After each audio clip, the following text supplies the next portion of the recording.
Magandang umaga mga bata. Manatili kayong nakatayo para sa ating panalangin na pangungunahan ni Jezabel. Jezabel? Amen. Bago kayo magsiupo, pakipulot muna ang mga kalat sa silong ng inyong upuan at pakiayos ang pagkakalinya nito. Maari na kayong magsiupo. Bago ang lahat, ipapaalala ko muli sa inyo ang ating alituntunin sa oras ng ating klase. Una, makinig sa nagsasalita sa harapan. Pangalawa, walang makikipag-usap sa katabi. Pangatlo, walang matutulog. Malinaw? May lumiban ba sa ating klase? Mahusay! Ako ay natutuwa dahil walang lumiban sa inyo. At dahil dyan ay bigyan ninyo ng 3 palakpak ang inyong mga sarili. Dahil walang lumiban sa inyo, natitiyak ko na interesado kayo sa ating pag-aaralan ngayong umaga. Ngunit bago tayo dumako sa susunod na gawain, sino muna ang nakakaalala kung ano ang pinag-aralan natin kahapon? Jerickson? Mahusay! Bigyan natin ng 3 palakpak si Jerickson. Ano naman ang kahulugan ng economics? Jenny Ann? Magaling! Bigyan natin ng 3 palakpak si Jenny Ann. Ngayon, sino ang nakakaalala kung ano ang 2 dibisyon ng economics? Jezabel? Mahusay! Bigyan natin ng 3 palakpak si Jezabel. Ano naman ang microeconomics at ang macroeconomics? Jomi Ann? Napakagaling! Bigyan natin ng 3 palakpak si Jomi Ann. Ako ay natutuwa dahil nakinig nga kayo sa ating naging talakayan kahapon at dahil dyan, inaasahan kong muli ang inyong pakikinig at partisipasyon ngayong umaga. Maaari ba iyon? Kung ganon, bago tayo dumako sa ating formal na talakayan ay magkakaroon muna tayo ng aktibidad. Gusto nyo ba iyon? Ang aktibidad na ito ay pinamagatan kong kangaroo. Ang gagawin lamang ninyo ay manghuhula kayo ng letra para mabuo natin ang salita na nandito. Ngayon, sino ang gustong sumubok na manghula ng letra? Larry. Mahusay. Meron tayo ditong salitang I. Sino pa ang gustong manghula? Kenneth. Mahusay. Meron tayo ditong salitang O. Ngayon, sino ang gustong manghula ng ating buong salita? Jezabel? Magaling! Ito nga ay ang paikot na daloy ng ekonomiya. At ito ang ating magiging paksa ngayong umaga. Sa pagsisimula ng ating talakayin, ano muna para sa inyo ang ibig sabihin ng salitang paikot? Angel? Pabalik-balik? Tama. Sino pa ang may ibang ideya? Danilo? Mahusay. May iba pa bang kasagutan? Don?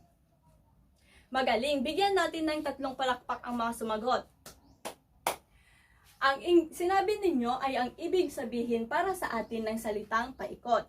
Ngayon, bago tayo dumako sa mga daloy, bigyan muna natin ng pansin ang mga salitang ito. Sambahayan, bahay kalakal, pamahalaan at bangko. Unahin natin ang sambahayan. Sino ang nakakaalam kung ano ang sambahayan? Lovely? Mahusay. Bigyan natin ng 3 palakpak si Lovely. Ang sambahayan class ay ang grupo ng mga consumer na kung saan sila ay mayroong demand pagdating sa produkto at serbisyo. Yun nga lang, dahil mataas ang demand nila pagdating sa produkto at serbisyo, wala silang kakayahan na gawin ang kanilang pangangailangan at kagustuhan. Pero, nasa kanila naman ang mga salik ng produksyon. Kapag sinabi natin salik ng produksyon, sino ang nakakaalam ng mga ito? Shamil? Mahusay. Ang mga salik ng produksyon nga ay ang lupa, paggawa, kapital at ang entrepreneur. Ngayon, dahil nga wala silang kakayahan na gawin ang kanilang pangangailangan at kagustuhan, papasok dito si bahay kalakal. Sino ang nakakaalam o may ideya kung ano ang gampanin ni bahay kalakal? Mariel? Mahusay. Bigyan natin ng 3 palakpak si Mariel. Ang bahay kalakal class ay ang grupo ng mga producer na kung saan sila ang mga gumagawa o gagawa ng mga produkto na kailangan ng mga taga-sambahayan. Yun nga lang, hindi sa lahat ng pagkakataon ay nagkakasundo si Bahay Kalakal at si Sambahayan. Bakit? Dahil si Bahay Kalakal gusto niya ng mataas na presyo para dumami ang supply na kanilang ginagawa. Gusto niya ng malaking kita. Samantala, si Sambahayan naman gusto niya ng mababang presyo ng produkto dahil iyon lamang ang kaya niyang bilhin para matugunan ang kanyang pangangailangan at kagustuhan. Ngayon, dahil nga hindi sila nagkakasundo, papasok dito si pamahalaan. Tandaan ninyo kay pamahalaan, siya ang palaging nasa gitna ni Bahay Kalakal at ni Sambahayan. Si pamahalaan ang gumagawa ng paraan para maisaayos ang ekonomiya. Meron din tayo ditong salitang bangko. Literal lang na pagkakahulugan ng salitang bangko, dito tayo nag-iipon o nag-iimpok ng mga natira o naitabi nating pera. Naintindihan ba? Ngayon, ano kaya ang koneksyon ng mga ito sa ating pag-aaralan ngayong umaga? At iyan ay papasok sa mga modelo ng pambansang ekonomiya. Kapag sinabi nating modelo ng pambansang ekonomiya, pakibasa, Larry? Maraming salamat. Ipinapakita ng simpleng modelo ng pambansang ekonomiya ang realidad. Ipinapaliwanag nito ang koneksyon at pagkakaugnay ng mga datos. Kaya lahat ng mga ibinahagi ko sa inyo kanina na mga salita, tulad ng sambahayan, pamahalaan, bangko at bahay kalakal ay konektado sa isa't isa at kailangan nila ang isa't isa para gumana ang ekonomiya ng isang bansa. Sa modelo ng pambansang ekonomiya, mayroon tayong 5. Unahin natin ang unang modelo. Pakibasa. Car. Maraming salamat. Ang unang modelo ay tinatawag din na simple o payak na modelo o ekonomiya. Bakit? Dahil ang sambahayan ang gagawa ng kanyang pangangailangan at kagustuhan. Halimbawa na lamang, ito si Danilo. Halimbawa, Danilo, ikaw ay nasa isang isla na walang mga factories, tindahan at groceries. Ano kaya ang posible na pwede mong gawin? Mahusay. Iyon ang posible na pwedeng gawin ni Danilo. At bukod sa sinabi niya, syempre maghahanap siya ng iba pang pagkain. Maaari siyang pumunta sa dagat at manghuli ng isda. At kung wala namang tubig sa isla, pwede siyang kumuha ng buko mula sa puno nito. At pwede din itong nyog bilang pamalit sa kanin o bigas. Pwede din siyang gumawa ng apoy, nakadepende na sa kanya kung paano siya gagawa. At para naman sa kanyang transportasyon o sasakyan, maaari siyang gumawa ng bangka bilang madami namang punong kahoy sa isla. Tama? Nangangahulugan lamang na ang sambahayan ang gumagawa ng paraan para matugunan ang kanyang pangangailangan at kagustuhan kahit na wala si bahay kalakal. Naintindihan? Magaling! Kung ganon ay, dumako na tayo sa ating ikalawang modelo. Pakibasa, RJ. Maraming salamat.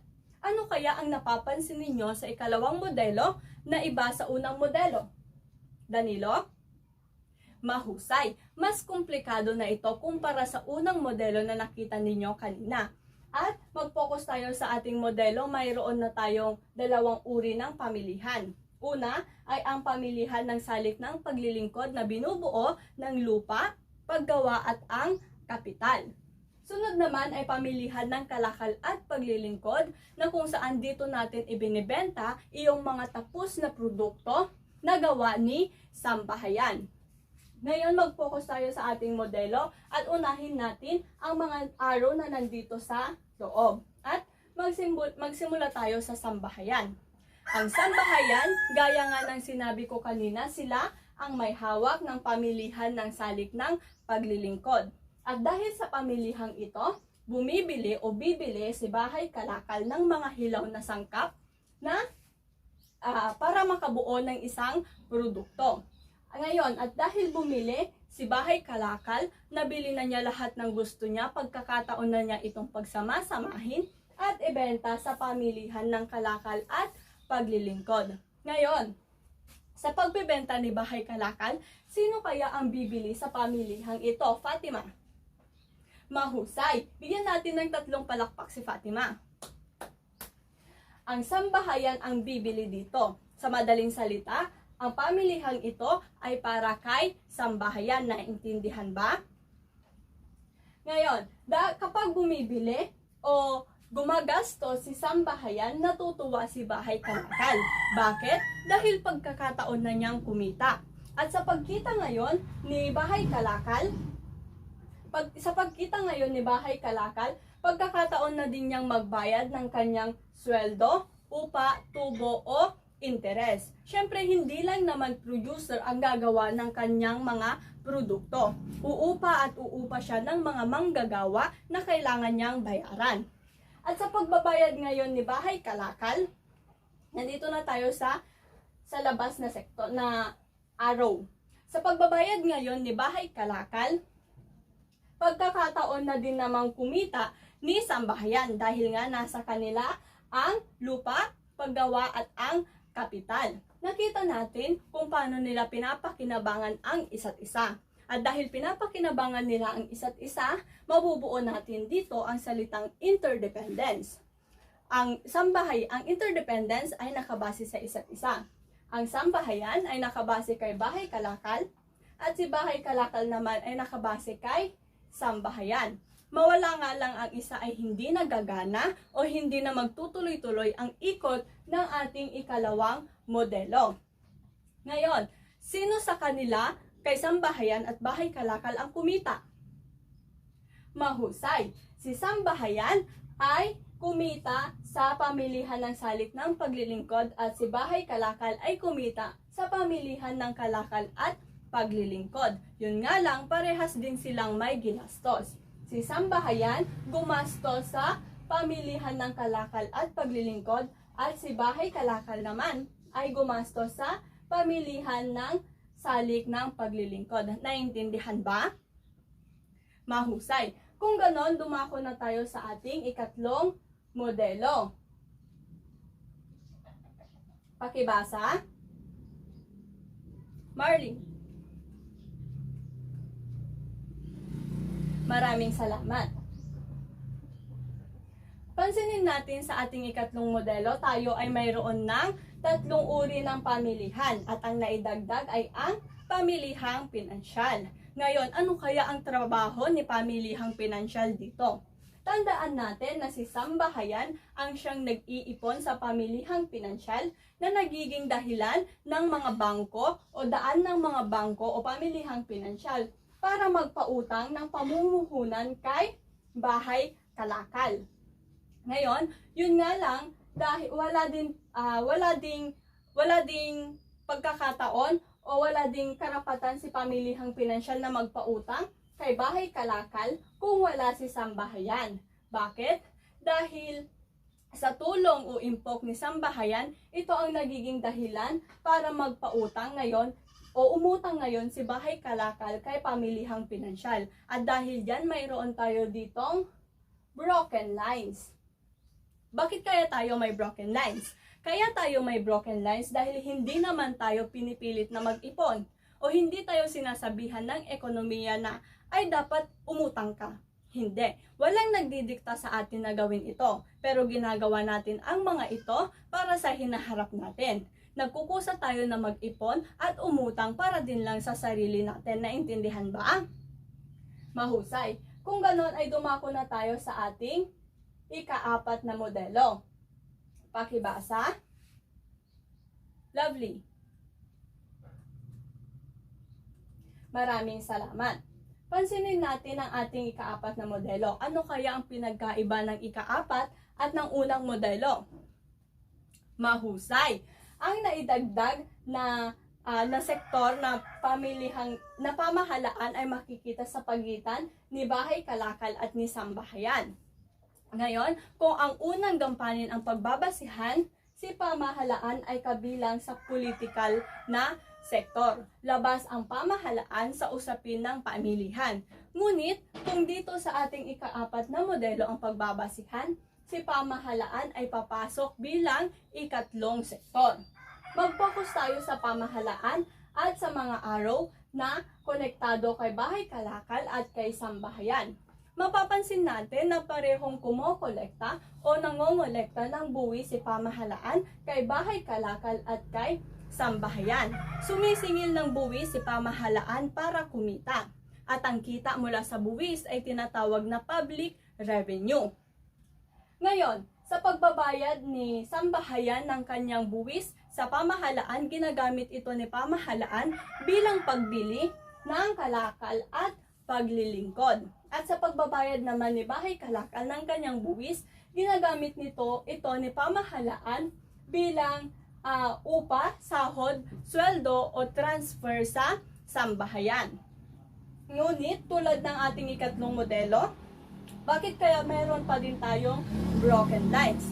Tandaan natin na ang pagbabayad ng buwis ay karagdagang gampanin sa isang pamilihan o sa isang ekonomiya. Tulad sa pamumuhunan at pag-iimpok, broken lines din ang ginamit sa pagbabayad ng buwis. Ang pagbabayad ng buwis class ay ang gampanin ng Bahay Kalakal at ng Sambahayan sa isang pamilihan. Naintindihan ba? Kung ganon, ay dumako na tayo sa ating ikalimang modelo. Pakibasa. Burn. Maraming salamat. Sa ating ikalimang modelo, pagtutuunan natin ng pansin dito ang panlabas na sektor. Ang panlabas na sektor ay lumilikha ng mga produkto mula sa pinagkukunang yaman ng pambansang ekonomiya, gayon din ng foreign or dayuhang ekonomiya. Ngayon, maaari silang magkapareho ng produkto at maaari din namang magkaiba. Nakikipagpalitan ang dalawang ekonomiya ng produkto sa isa't isa. Si Bahay Kalakal ay nagluluwas ng produkto sa panlabas na sektor, samantala si Sambahayan naman ay nag-aangkat ng produkto mula sa panlabas na sektor. Ngayon, sino ang makakapagbigay sa akin kung saan tayo nagluluwas o nag-aangkat ng mga produkto? Danilo? Mahusay. Bigyan natin ng 3 palakpak si Danilo. Ang mga nabanggit ni Danilo ay ang malapit na halimbawa ng pag-aangkat na kung saan tayo ay madalas na nakakabili ng mga produkto mula sa China, Indonesia at iba pang mga bansa. Naintindihan ba? Malinaw ba ang ating tinalakay ngayong umaga? Kung ganon, may mga katanungan ba? Kung wala, ay ako ang magtatanong para malaman ko kung may natutunan nga ba kayo o kung nakinig nga ba kayo sa ating naging talakayan. Base sa ating tinalakay, ano ang kahalagahan ng paikot na daloy ng ekonomiya? Jansen? Mahusay. Bigyan natin ng 3 palakpak si Jansen. Ngayon, bilang mag-aaral, bakit mahalaga na matutunan ninyo ang mga modelo ng ekonomiya? Angel? Magaling. Bigyan natin ng 3 palakpak si Angel. Ngayon, ano naman ang gampanin ni pamahalaan at ni bangko kay Sambahayan at Bahay Kalakal? Jansen? Mahusay. Bigyan natin ng 3 palakpak ulit si Jansen. Ako ay natutuwa dahil nakinig nga kayo sa ating naging talakayan ngayong umaga. At dahil dyan, ay maglabas kayo ng isang buong papel at sagutan ito. Ang gagawin lamang ninyo ay basahin mabuti ang mga tanong at ibigay ang tamang sagot sa hinihingi. Isulat ang sagot pagkatapos ng numero. Sagot na lang ang isulat ninyo. Ang una at pangalawang tanong. Tapos na ba? Pangatlo at ika-4 na tanong. Tapos na? Ika-5 at ika-6 na tanong. Tapos na ba? Para naman sa ika-7 at ika-8 tanong, ano-ano ang 4 na sektor na bumubuo sa modelo ng pambansang ekonomiya? Tapos na ba?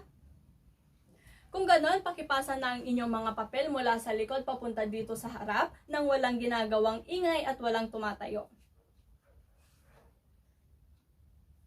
Para naman sa inyong takdang aralin, pakikopya ito sa inyong notebook at pakipasa ito bukas sa oras ng ating klase.